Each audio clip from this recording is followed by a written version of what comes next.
Hello and welcome back to Burning Questions. My name is Mbali, and today I have an amazing guest with me, Gabriel Crouse, who is the other half of Two Crickets in a Thorn 3. That is a podcast that you guys should check out. Gabriel, welcome to Burning Questions. Thank you so much, Mbali. Good to be here. Cool. All right, guys, let's get right into it. So today the question that we are answering is, how much tax do South Africans pay, Gabriel? I think let's start there. You can maybe give us a textbook answer and then we get right into it. Okay, I will. So a lot of people will answer that by sort of looking at the personal income tax rate and then breaking it down by sections, or the corporate tax rate. Then you start wondering, where's VAT in that? Where's the state duties tax in that? Where's that petrol tax that we keep feeling the pinch of every time we buy anything because it needed to move? So rather than give you 20 numbers, let me give you one number. Okay. And that number is government expenditure. Because all of the money that government is spending is ultimately coming from the taxpayer.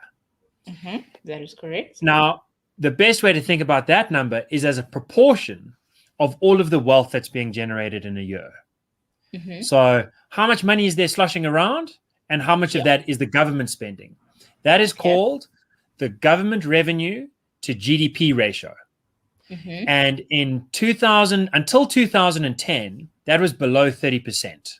Sometimes it was closer to 25%, sometimes closer to 29%. But basically what was going on, if South Africans altogether were making 100 Rand in a year, the government was effectively taxing 25 Rand, saying we're going to spend this money and we're going to collect it from you, either by taxing you directly or by borrowing money and taxing you later, or by borrowing money, and then if we can't pay it back, we'll just print money to create an inflation.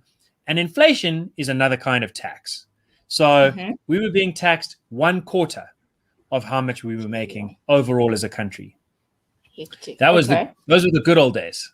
2000, really, the 2000s, that was a good time. Our economy was growing, job numbers were going up. The government was being relatively disciplined to what happened thereafter. Now government expenditure as a portion of GDP is above 40%. We've never seen a number that high since the Union of South Africa.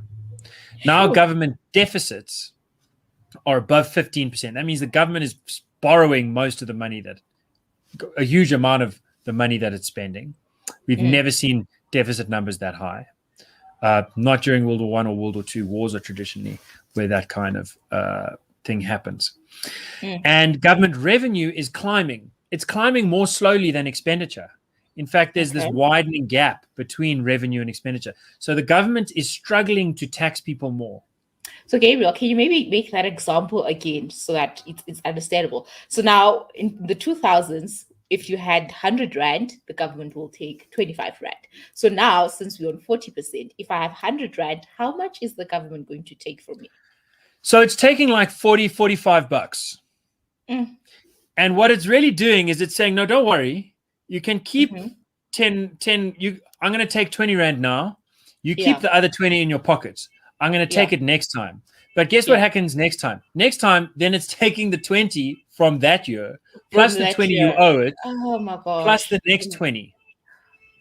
And what that looks like is prices going up because the government's printing money to pay back its debts.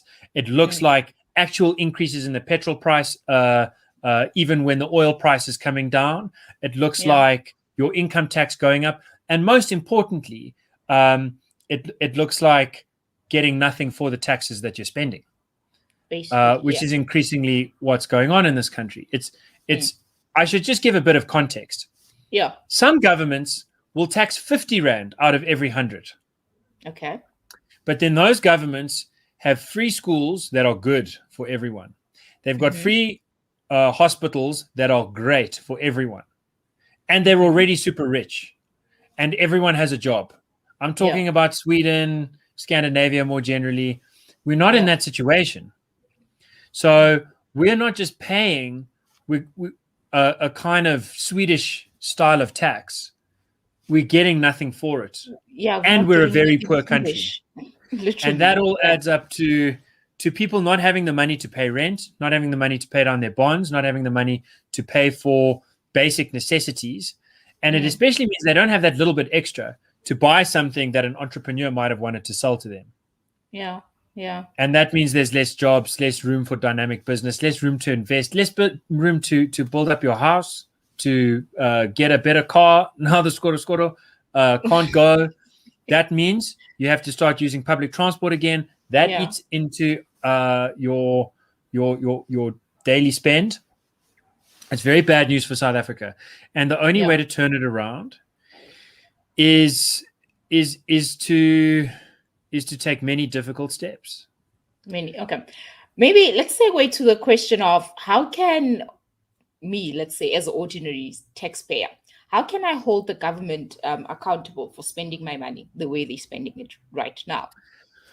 So at a local level, which is where I think we often feel it the most obviously, we have seen moves in various parts, especially of rural South Africa, where people have said, if I'm paying rates, if I'm paying for the sewage to be collected, if I'm paying for electricity, if I'm paying for water, but I'm not getting it, then I'm not going to pay it. Okay. And they've refused to pay it and gone to court and said, we want to set up our own system. We will pay, and a company will step in to provide us those services. Yes. That's one way things can go. Another way things can go, sometimes people are rich and they just say, we'll offer the services for free. There was a famous case in Harrismith where they hadn't had water properly for 6 weeks. Oh, yes. And then some guys just went in and they fixed the pipes, huge pipes carrying water from the dam. Do it yourself. Sometimes that's the only way to get it done. I think that in this kind of year, it's important to remember the capacity that people have to use the vote to change corrupt leadership. That does matter. It feels small because one vote is just a drop in the ocean, but really every drop counts in the end to make the wave of change. And I think that the final thing that people need to think about very carefully is, if they have a job, if they have some savings, how to structure their income and their wealth stock in such a fashion that it's got the greatest robustness when, especially against the kind of shocks that come out of overtaxation, not through revenue drives, but through borrowing that threaten the currency going forward. So fixed assets can be helpful. Unfortunately, offshoring is often a strategy that people use to do that too. It might be in their own best interest, and then that's what they got to do. Yeah. Okay. Gabriel, let's go into the quote of the day from Franz Cronier. Just gonna share it now.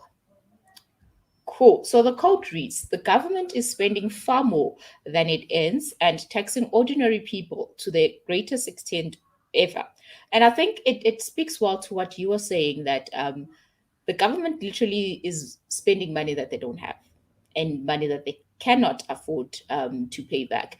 What are your thoughts on this quote? Mbali, the government spending it doesn't have. It's spending money it doesn't have. It's spending money we don't have. We also don't have, yes. We can't afford. This country is like when I was in high school, I saw this picture in a textbook of a cartoon made, I think it was Russia in 1910. And you had these poor, skinny people carrying a huge, heavy litter, it's called. And on top of that was the Tsar with his big gown. And next to him was another official with his fancy hat. And they were dripping in gold and banquets everywhere and overflowing. Yeah. And these poor people were getting so crushed that they couldn't even keep moving forward. That is the situation that this country's in. You have an increasingly unemployed and impoverished nation trying to carry on its back a nepotistic and kleptocratic elite that digs into our pockets to stuff their pockets. And it's not working. It hasn't been working. It's got to change. It's got to change, definitely. Gabriel, I don't know if you have anything else to add, but I think we would like to end it here. Okay, I'll just say as a last note, don't be fooled by the income tax number that you see. Yes. It's not the tip of the iceberg. It's already a lot. But if you look below the waterline at the VATs and the petrol taxes and the road accident funds and all those other kinds of things. That's where you start seeing where this 40% comes from, 40% plus. Hectic. Gabriel, thank you so much for coming to help us answer those burning questions. And to you at home, we'll catch you next week, Wednesday. Remember to send us your burning questions on Twitter, Instagram, and on Facebook. Catch you guys next week, Wednesday. Thank you.